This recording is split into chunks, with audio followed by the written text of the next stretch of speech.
Pharmacy complete करने के बाद कुछ लोगों का सपना होता है कि अपनी खुद की मैन्युफैक्चरिंग कंपनी ओपन करना। पैरासीटामोल एक ऐसा ड्रग है जो छोटे बच्चों से लेकर बड़े आदमियों तक सबको चाहिए होता है।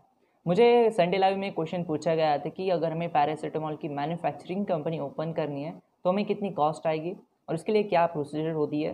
तो मैं फाइनली आज की वीडियो में आपके साथ इसी टॉपिक के बारे में बात करने वाला हूँ, तो इस वीडियो को शुरू से लेकर अंत तक ज़रूर देखिए।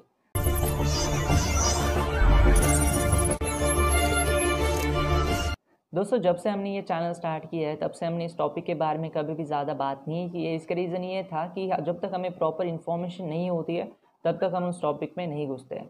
आज मैं मेरे साथ कुछ डेटा है यहाँ पे मेरे पीसी के ऊपर, उन डेटा की मदद से मैं आपके साथ बात करूँगा कि आप एग्जैक्टली पैरासीटामोल की कंपनी अगर आपको ओपन करनी है तो उसके लिए क्या करना होगा। और दूसरी बात, आपको थोड़ी सी नॉलेज देना चाहता हूँ, पैरासीटामोल का टोटल मार्केट कैपिटल कितना है, कौन सी कंपनीज आपकी कंपटीशन में आ सकती है, और बहुत छोटी छोटी चीज़ें मैं आपको बताने वाला हूँ।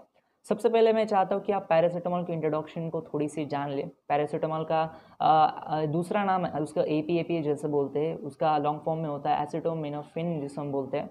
पैरासीटामोल की सबसे बड़ी बात दोस्तों ये होती है कि ये पेन और फीवर को ट्रीट करने के लिए यूज़ किया जाता है।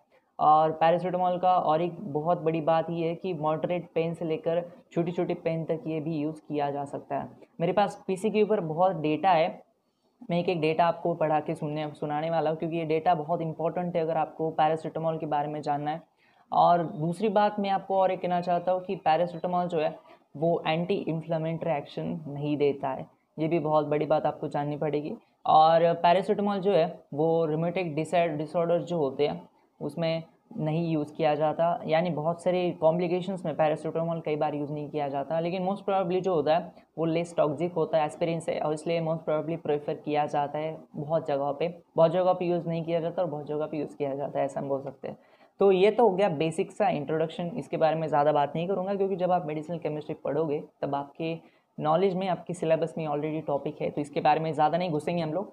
मैं आपको थोड़ा सा मार्केट आउटलुक देना चाहता हूँ। ये मार्केट आउटलुक बहुत इंपॉर्टेंट है अगर आपको जानना है।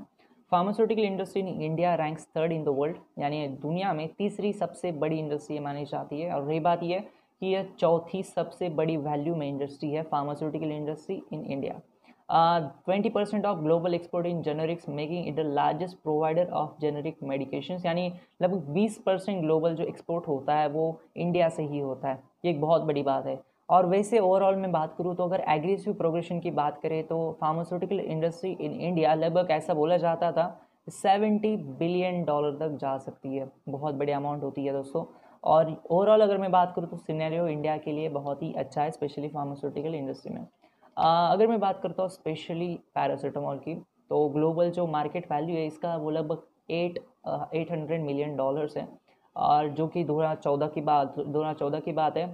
और ये एक्सपेक्टेड है कि 999 मिलियन डॉलर तक ये जा सकता है। और अगर मैं बात करूँ 2020 की, तो ये बहुत बड़ी अमाउंट है, बहुत बड़े पैमाने के ऊपर इसका वॉल्यूम बढ़ने वाला है। और दूसरी बात मैं आपको और एक कहना चाहता हूँ, ग्लोबल, ये स्क्रीनशॉट मैं स्क्रीन के ऊपर आपको देने वाला हूँ। ये स्क्रीनशॉट है दोस्तों ग्लोबल एसिटोमिनोफिन मार्केट का। इसमें आपको एक बात पता चलेगी दोस्तों कि 2014 में लगभग 801.3 इसका किलो टन का एक्सपोर्ट, इसका मार्केट कैपिटलाइजेशन था। और लगभग ये बढ़ते बढ़ते धीरे धीरे 999 किलो टन्स का हो गया है। एक बहुत बड़ी अमाउंट होती है ये भी, और इस वजह से आपको थोड़ा सा आइडिया आ जाएगा कि पैरासीटामोल कितना ज़्यादा इंपॉर्टेंट है। और ग्लोबल जो पैरासीटामोल का जो मार्केट है वो एक्सपेक्ट कर रहा है कि 1049 मिलियन डॉलर्स ये 2020 तक जा सकता है। बाप रे बाप, ये बहुत बड़ी अमाउंट है। अगली बात आती है दोस्तों कि आपकी कौन सी कंपनीज है इंडिया की स्पेशली जो मेजर रोल प्ले करती है पैरासीटामोल का। जब मैंने लिस्ट देखी तो मैं थोड़ा शॉक रह गया था, क्योंकि वैसे बोलते तो बहुत सारे हैं कि यह कंपनी बहुत बड़ी है, Cipla, Lupin, GSK, Aurobindo, Johnson and Johnson, companies के नाम तो बहुत बड़े बड़े हैं। लेकिन ये जो लिस्ट है यहाँ पे मेरे पास, इसमें आपको जानकर बहुत बड़ी हैरानी होगी कि इसमें से एक भी कंपनी नहीं है। जी हाँ दोस्तों, यहाँ पे सबसे पहला नाम आता है अल्टा लैबोरेटरीज का, दूसरा नाम आता है ग्रैन्युल्स इंडिया का, तीसरा नाम आता है दोस्तों हैफकिन अजिंता फार्मास्यूटिकल्स का, उसके बाद नाम आता है नैलिन केमिकल्स का, उसके बाद नीलाचल टेक्नोलॉजीज का, और उसके लास्ट में नाम आता है पैनट्रेक्स का। इसमें से एक भी नाम आपने सुना नहीं होगा, लगभग मुझे लगता है ग्रैन्युल्स इंडिया थोड़ा बहुत सुना होगा, लेकिन बाकी का नाम, मैं बहुत शौक हुआ था जब मैंने ये लिस्ट पढ़ी थी। अब बात आती है ये स्क्रीनशॉट की, ये है दोस्तों आपका प्रोजेक्ट एट अ ग्लांस।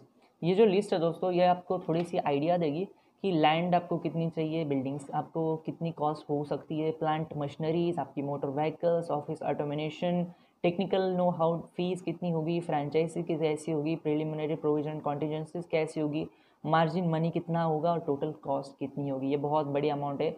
और दूसरी बात आती है मीन्स ऑफ फाइनेंस की। मीन्स ऑफ फाइनेंस में आपको पता चलेगा कैपिटल कितना होगा, शेयर प्रीमियम कितना होगा, उसके बाद रिजर्व्स कितना होगा, कैश सब्सिडी। ये एक्चुअली ये टर्म्स ये टोटली कॉमर्स की टर्म्स है, इसलिए आपके में भी थोड़ी सी सर के ऊपर से जा सकती है, लेकिन जब भी आप कंपनी ओपन करती है तो ये चीज़ें आपको बैलेंस शीट के लिए मेंटेन करनी पड़ती है। दूसरी बात आती है थोड़ी सी, ये बात है शायद शेयर्स की, हालांकि इसके बारे में ज़्यादा आइडिया नहीं है, लेकिन थोड़ा बहुत मैं आपको बता सकता हूँ। बुक वैल्यू कितनी होगी, आपकी डेट कितना होगा, उसके बाद डिविडेंड आप कितना दोगे अगर आप अपनी कंपनी नेशनल स्टॉक एक्सचेंज में लिस्ट करते हो। ओके, ये स्क्रीनशॉट मैं आपको दे दूंगा, आपको स्क्रीन के ऊपर दिख रहे होंगे। और ये तो ओवरऑल आइडिया हो गई किस तरह से आपका प्रोजेक्ट चलेगा। उसके बाद बीईपी नाम की टर्म होती है जिसमें हम मैक्सिमम यूटिलाइजेशन प्रोजेक्ट का जानते हैं। उसके बाद पे बैक पीरियड होता है, उसके बाद फिक्स एसेट होता है। ये जो टर्म्स इसके बारे में मैं हो सकता है आने वाले दिनों में ज़्यादा बात करूँ, क्योंकि मैं नहीं चाहता इन टर्म्स के बीच में घुसकर मैं आपको ज़्यादा कुछ और ज़्यादा कॉम्प्लिकेटेड वीडियो दे दूँ। शायद मैं थोड़ा सा एक ही टर्म के लिए शायद अलग वीडियो बनाऊँ, क्योंकि ये टर्म्स जो है वो टोटली फाइनेंशियल है, लेकिन इंपॉर्टेंट है अगर आप कंपनी डालना चाहते हो तो। ओके, ये तो हो गया सारे कुछ क्वेश्चन जो आपने मुझे अभी तक पूछे थे कि आपको कितनी कॉस्ट आएगी। मैं आपको बताना चाहता हूँ कि कौन सी भी मैन्युफैक्चरिंग प्लांट स्टार्ट करने से पहले आपको प्रोजेक्ट को मैनेज करना या फिर प्रोजेक्ट को बनाना होता है। यानी अगर मैं बात करता हूँ, अगर फॉर एग्जांपल कि अमनी का बेटा प्रोजेक्ट डिज़ाइन कर रहा है या फिर उसकी कंपनी है, तो फॉर्चुनेटली उसका बैलेंस, उसकी कैपिटल ज़्यादा होगा, इस वजह से उसकी चीज़ें बहुत ज़्यादा होगी। लेकिन अगर छोटा मोटा प्रोजेक्ट है तो ऐसे केस में प्रोजेक्ट डेवलपमेंट करने वाले लोग आपको मिलती है, यानी प्रोजेक्ट आपको डेवलप करके वो देते हैं। इन लोगों को मोस्ट प्रोबेबली जो होता है वो एंटरप्रेन्योर की कुछ कंपनीज होती है जो आपको प्रोजेक्ट डिज़ाइन करके देती है। हालांकि इसके बारे में और ज़्यादा हम आगे बात करेंगे, लेकिन आपको ओवरऑल आइडिया तो आई होगी कि किस तरह से पैरासीटामोल को आप मैन्युफैक्चरिंग स्टार्ट कर सकते हैं। एक बहुत इंपॉर्टेंट वीडियो था, बहुत मोस्ट रिक्वेस्टेड वीडियो था ये था आज का वीडियो। अगर आपको वीडियो थोड़ा सा भी पसंद आ गया और अगर आपको लग रहा है चैनल में जैसा कंटेंट है तो चैनल को सब्सक्राइब कर देना, इस वीडियो को लाइक कर देना, इस वीडियो में कोई चीज़ से कमेंट कर देना। धन्यवाद दोस्तों ये वीडियो देखने के लिए, धन्यवाद।